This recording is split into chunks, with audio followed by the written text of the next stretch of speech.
Sa number 2, Bureau of Fire Protection ang nagakaalarma sa kadamuon sang sunog sa una nga duha ka bulan sang sini nga tuig. Pangabay nila sa mga pumuluyo nga unahon ang pagtawag sa bumbero sang sa mag-live o kung magkuha sang video. May report si Romeo Subaldo. Sa panugod sa tuig, sunod-sunod na ang mga insidente sa sunog nga nagluntad sa Bacolod kag Negros Occidental. Kung siyang Enero kag Pebrero sa 2021, may 53 tanan ka mga sunog nga nagluntad sa probinsya, subong sa amuman nga period, 114 na. Kung nabaloro sang halit naman ang pag-istoryahan, halin sa 7.4 million pesos sa sunod sang duha ka bulan sang last year, subong 13.7 million na.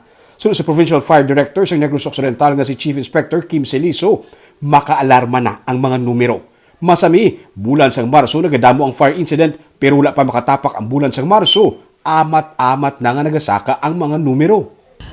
So, alarming na siya. So, we have to be very careful.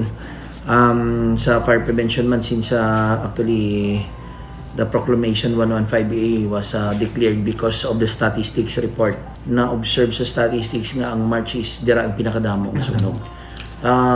Siguro sa Chimpo, summer, nagasulod ang summer gida sa March. Pebrero pa lang pero mainit na ang panahon kag makusog ang hangin. May nakita sila nga pattern nga posible magsaka pagid ang fire incident sini nga bulan sang Marso.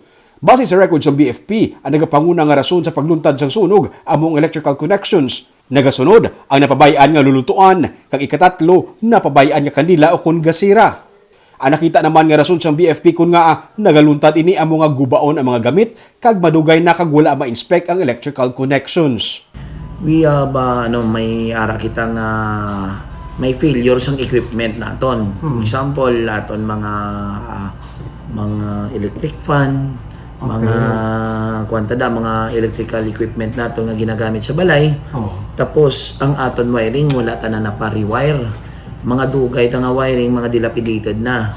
Kaina, bilang panugod sang Fire Prevention Month, nagparada ang mga fire trucks sa dalanon bilang panawagan sa mga pumuluyo nga maghalong kag mangin alerto.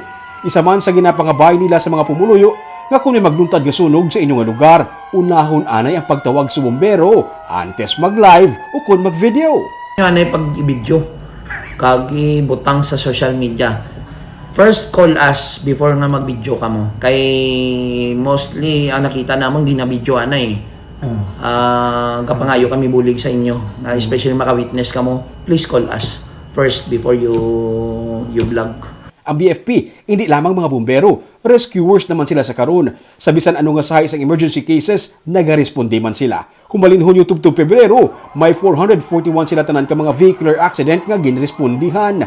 Nagapanguna ang Bacolod, kag ginasundan sang San Enrique.